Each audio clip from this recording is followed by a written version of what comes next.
Hey mga bros, may balita nga po tayo dito po kay Wendell McInnes. Yes mga kabros, ito pong si Mr. Wednesday.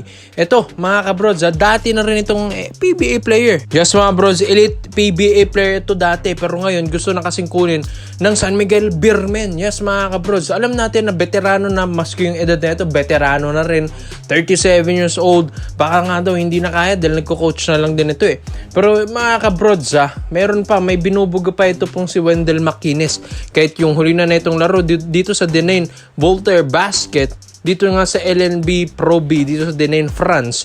Yun yung huli niya itong laro, 2019 pa. So, ilang taon na, mga bro, 7 years nang hindi naglalaro itong si Wendell McInnes, pero gustong i-risk ito ng SMB. Alam din naman natin ng SMB, kumukuha yan ng mga pipitsuging import, minsan naman elite import, or minsan naman ex-NBA player. Kumbaga nag-experiment lang din naman ito pong San Miguel Beermen dahil syempre gusto na rin nilang bumawi para naman mag-fit na import na gusto talaga nila para sa sistema nila dahil syempre ang aga nila nag-Boracay tapos nag-champion pang Ginebra, syempre nandun pa rin. Ito pong SMB na Ginebra na naman ang nag-champion. So syempre itong Grand Slam bid na gagawin sana ng SMB na bura ng Rain or Shine. Kaya ito, ngayong Governors Cup, ito na siguro yung pinaka gusto nilang bumawi ngayong season. Paano ba naman kasi mga kabros, gutom na yan na ito pong SMB. Yung ito pong sina Coach Leo Austria, gusto nang makipag-trade, and maski sina Jerry Camisi, nauna na, mga Paolo Hernandez, di ba yung mga point guards nila, ginalaw na, mga binigay nila, Chris Miller, tapos Wami Chongson, di ba mga kabros, ang dami pa, hindi pa tapos ang SMB. Dahil ayon din kasi sa reports and rumors, hindi pa sila tapos sa transaction nila sa Terra Firma Jeep. So hindi lang yan, maski sa imports din mga kabrods. Ang dami na ito mga kinokontak man na mga ex-NBA import, and yung iba dito ex-PBA player rin, mga veterano rin. Yung iba naman dito mga bata na nagra-rising star dito sa NCAA. Ito pong SMB, alam natin na iba-ibang import ito. Hindi ito mapapakali ng 3 import lang sa isang season. Kayang magpalit ng up to 4 yan, mga kabros. Kaya ito pong si Wendell McInnes na dating player na rin dito ng Rain or Shine. Naglaro na rin ito dito sa SMB.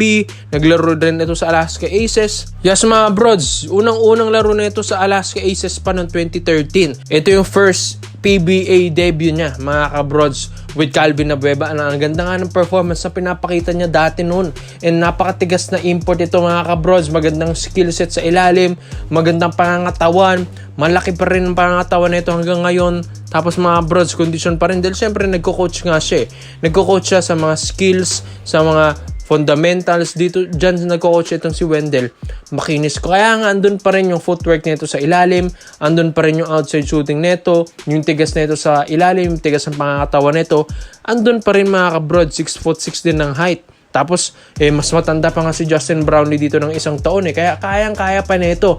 Kaya pa makipagsabayan sa mga batang imports dito sa PBA ngayong Governors Cup 2026. Kaya magandang comeback ito para kay Wendell McInnes na maglaro dito sa PBA. Huli na itong laro dito sa PBA noong 2017 pa na sinubukan na rin ng San Miguel Beermen dati.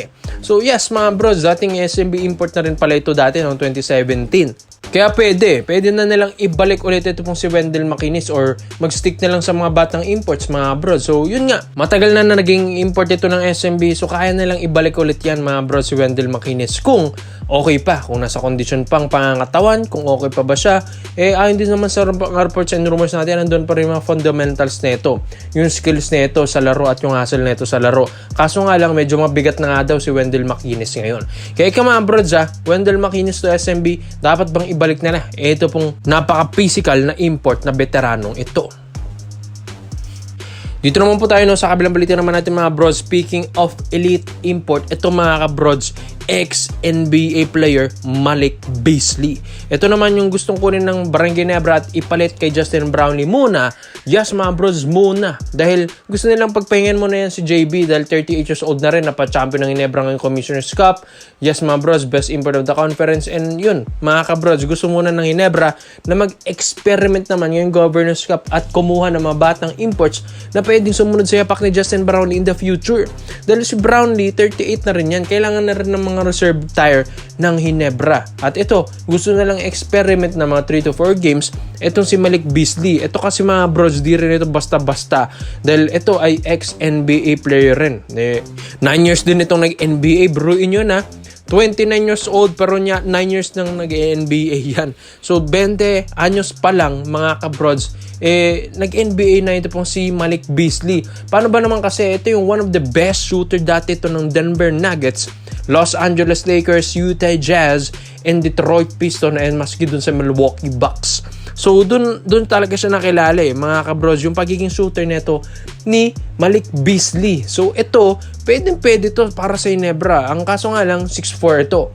Yes, mga bros, walang problema yan. 6'4 yan, kahit mas malaki man si JB, pero mas shooter naman si Malik Beasley. At isa pa dito, fresh pa from the NBA. Yes, last year lang ito nag-Detroit Pistons Last year lang, baka nga bumalik na naman ito ng NBA dahil ang ganda nga ang pinapakita nito dito sa Cangrejeros de Santurce. Dito sa BSN or Baloncesto Superior National, dito sa Puerto Rico, naglalaro ito. So, dito sa EuroLeague, dinodumi na rin ito ni Malik Beasley. So, mga kabros, maganda na makuha ito ng Ginebra. Yes, mga bros, yung mas na-hype ko ito, maganda na rin kasi na kumuha na rin ito pong Ginebra ng mga batang import na hindi lang sila mag-stick kay JB in the future dahil hindi naman din tatagal na rin yan si JB na mga 5 years, di ba, mga kabros? Baka bumagsak na rin ng laro, di naman si inaano si JB. Mga kabros, kailangan na rin ng mga batang imports ng Ginebra para naman mayroon silang reserva in the future and may maigroom na sila. Ito, hindi mo na kailangan i-groom malakas na ito si Malik Beasley. Paglalaroin mo na lang, ipapa-observe mo na lang sa kanya yung sistema ni Coach Tim Gon, yung triangle offense, and para naman may mag-groom na ito pong sistema ni Coach Tim Gon at meron ng sumunod sa yapak ni Justin Brownlee. Magandang footwork sa ilalim.